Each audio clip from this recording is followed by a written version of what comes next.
సిద్దిపేట జిల్లా ఉస్నాబాద్ ఆర్డీఓ కార్యాలయంలో పురుగుల మందు డబ్బాతో నందవరం సంపత్ అనే యువకుడు హల్చల్ సృష్టించాడు. 10 ఏళ్లుగా గౌరవెల్లి ప్రాజెక్టులో ముంపుకు గురైన తమ భూమికి నష్టపరిహారం చెల్లించాలని రెవెన్యూ కార్యాలయ చుట్టూ తిరుగుతున్నా న్యాయం జరగలేదంటూ ఆందోళన వ్యక్తం చేశాడు. ఇప్పటికైనా న్యాయం చేయకపోతే పురుగుల మందు తాగి ఆత్మహత్య చేసుకుంటానని నిరసనకు దిగాడు. తన తండ్రి పేరిట ఉన్న 5 ఎకరాల భూమి గౌరవెల్లి కెనాల్ నిర్మాణంలో పోయిందని బాధితుడు తెలిపాడు. రెవెన్యూ అధికారులు సర్వే చేసి నష్టపరిహారం ఇస్తామని చెప్పి ఏండ్లు గడుస్తున్నా ఇంతవరకు నష్టపరిహారం ఇవ్వలేదంటూ ఆవేదన వ్యక్తం చేశాడు. న్యాయం చేస్తామని ఆర్డీఓ హామీ ఇవ్వడంతో ఆందోళన విరమించినట్లు బాధితుడు వెల్లడించాడు. 8 సర్వే నెంబరు గౌరవెల్లి ప్రాజెక్టులో ముంపున గురైంది. 5 ఎకరాల భూమి కెనాల్ కాలంలో పోయింది. 16-17లో మాకు ఎంజాయ్మెంట్లో పేరు వచ్చింది. మోక మీదికి అప్పుడున్న అక్కడిపేట బీఆర్ఓ రాస్తారు, అలావుడే రాస్తారు. ఇక్కడ ఆర్డీఓ ఆఫీసర్ పనిచేస్తున్నాడు.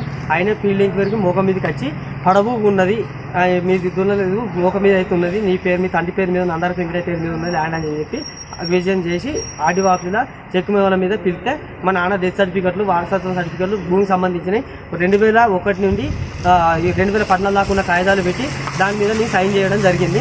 నీకు డబ్బులు వస్తాయని చెప్పిన తర్వాత 2020 దాకా ఇప్పటిదాకా 15 నుంచే తిరిగిన, నాకు పని కాలేదు. ఆ తర్వాత ఒక సంవత్సరం కింద నేను అక్కడ అక్కన్పేటలో సూసైడ్ అటెంప్ట్ చేసినప్పుడు కూడా నీకు న్యాయం చేస్తా అని చెప్పేసి ఎంఆర్ఓ గారు చెప్పారు. ఆ తర్వాత మంత్రి గారి దృష్టికి కూడా వెళ్ళిన తర్వాత మంత్రి గారు కూడా మన ఆర్డీఓ సాబ్ కూడా కాల్ చేసి చెప్పారు, చేయాలి, న్యాయం చేయాలి, తల్లిదండ్రులు లేరు, భూమి అయితే రికార్డుకి అవుతున్నది అని చెప్పేసి అన్నారు. అన్న తర్వాత నేను ఎంఆర్ ఆఫీస్కి పోతే ఆర్ఎస్ఆర్ ఉండేవన్నాడు, బరాబరే ఈయన భూమి ఉన్నది, ఈయన ఖచ్చితంగా న్యాయం చేయాలని చెప్పేసి ఆర్ఎస్ఆర్ ఎంఆర్ఓ సార్ మీద అన్నారు.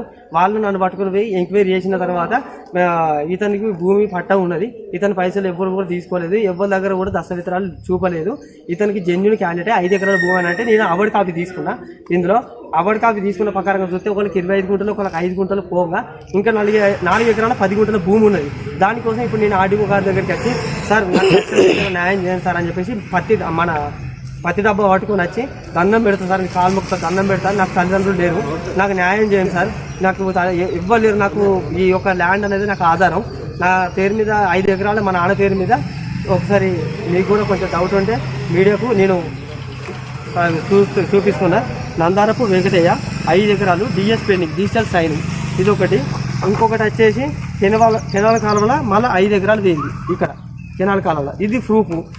దీని యొక్క సమాచారం ఉన్నది.